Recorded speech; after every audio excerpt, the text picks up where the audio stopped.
It's been a week that I've never experienced in my lifetime, and I'm guessing that most of you or many of you haven't either.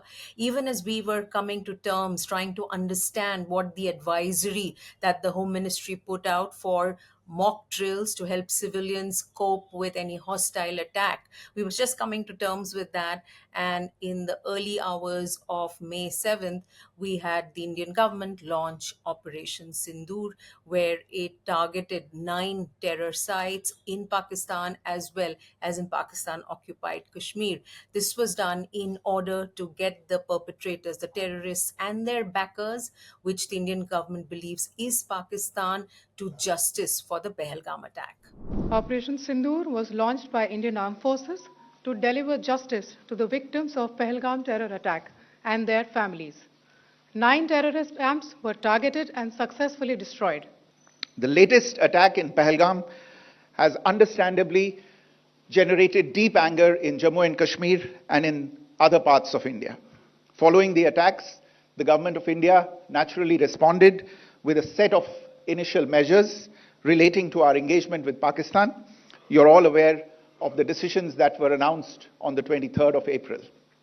However, it was deemed essential that the perpetrators and planners of the 22nd April attack be brought to justice. Since then, we've all experienced great anxiety as we've witnessed severe daily escalation by Pakistan, followed by retaliatory action taken by India. Incessant ceasefire violations have taken place along the line of control, and the government of India has confirmed multi-vector attacks by Pakistan on the Western Front, along the Western Front, from Jammu and Kashmir to Punjab to Rajasthan, going down as far as Gujarat. Drones, unmanned combat aerial vehicles, artillery, and missiles have all been used in these attacks by Pakistan. On the intervening night of 8th-9th May 2025, Pakistan military carried out multiple violations of Indian airspace along the entire western border with an intent to target military infrastructure. Pakistan military also resorted to firing of heavy caliber weapons along the line of control. Along the international border and line of control, drone intrusions were attempted from Leh to Sar Creek at 36 locations with approximately 300 to 400 drones. It's an extremely fluid situation. It's difficult to put things down when you're recording something because news is coming in thick and fast, and misinformation that has to be countered is also coming in thick and fast. I'm going to highlight a few points that have emerged up to this point. First, the government has said that Pakistan troops are moving into forward positions. The lives of civilians in border areas are completely disrupted, with loss of life, injuries, and damage to property and infrastructure. On the international diplomacy front, the IMF has cleared $1 billion disbursement to Pakistan after its first review of the country's economic reform program. India was hoping this would not go through. And finally, TV news channels and many accounts on social media like X have been on overdrive with baseless, often bogus, and dangerous claims. In a deplorable cowardly act, targeting of civilian infrastructure also had taken place, where Pakistan attacked the Medicare center and school premises at the air bases of Srinagar, Avantipur and Udhampur, yet again displaying irresponsible targeting of our civilian infrastructure.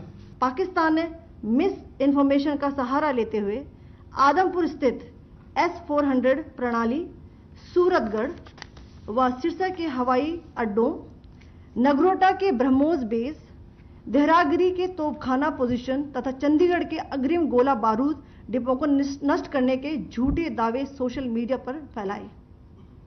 Bharat in false narratives को पूर्णतः खारिज करता है। I'd like to reiterate that I'm recording this compilation or report on May 10th in the evening.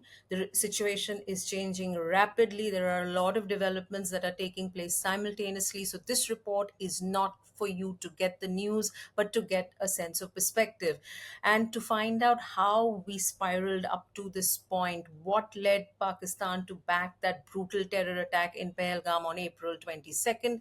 I spoke to former diplomat and author Dr. TCA Raghavan on May 6th.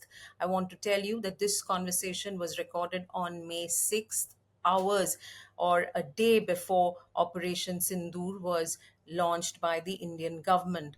Dr. TCA Raghavan, a former diplomat, was High Commissioner to Pakistan between 2013 and 15. He was Deputy High Commissioner between 2003 and 2007 to Pakistan.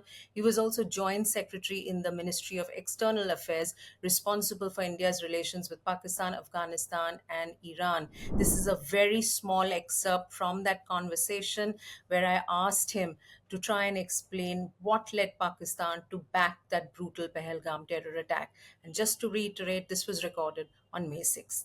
If you look at it historically in terms of the terrorist attack on our parliament or the major terrorist attack in Mumbai, one can guess at possible causes. You can make a plausible analysis of what may be the factors responsible, but it's very difficult to pinpoint. And similarly, this time around, to what caused the attack, it's difficult to pinpoint the exact reasons, but one can have a fair estimation of the possible causes. And certainly in that list are the fact that in Pakistan itself, there's been a great deal of domestic turbulence between the military and the political parties, and a crisis situation with India always works in a way to consolidate public opinion behind the government or behind the military at any particular point of time. There's also the factor that many in Pakistan felt that India was unilaterally doing what it wants in Jammu and Kashmir, and something had to be done to check that process, because otherwise its claims that everything was normal in Jammu and Kashmir and the place was flooded with tourists would start convincing even a larger number of people than it already was. So that possibly is another Sure, factor. sure. The third was that many Pakistanis felt that India was uh, ignoring Pakistan, was not prepared to have any discussions with Pakistan, that many in India felt that they had moved to a different level of existence and had left Pakistan far behind. So therefore, those ambitions need to be checked. So there are multiplicity of factors which could have been responsible. But the fact is that this was a very, very outrageous and ghastly terror attack, and very deliberately and consciously, civilian tourists in a significantly large number were targeted. It wasn't as if by chance something went off and again by chance a number of people were killed. This was very deliberate, very calculated.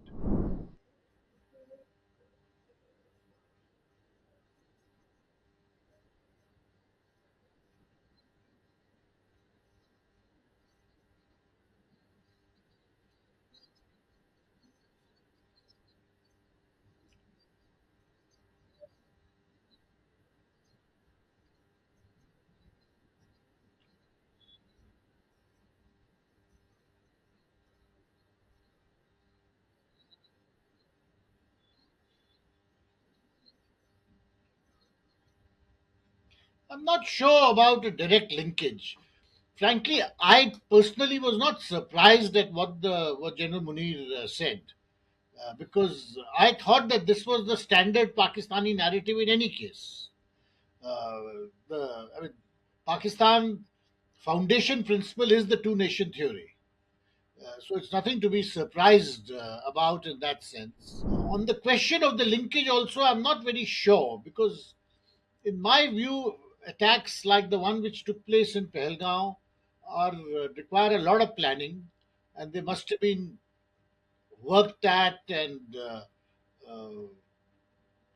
recceed sufficiently in advance. So I don't think one can directly link it to what was said uh, 2 or 3 weeks earlier.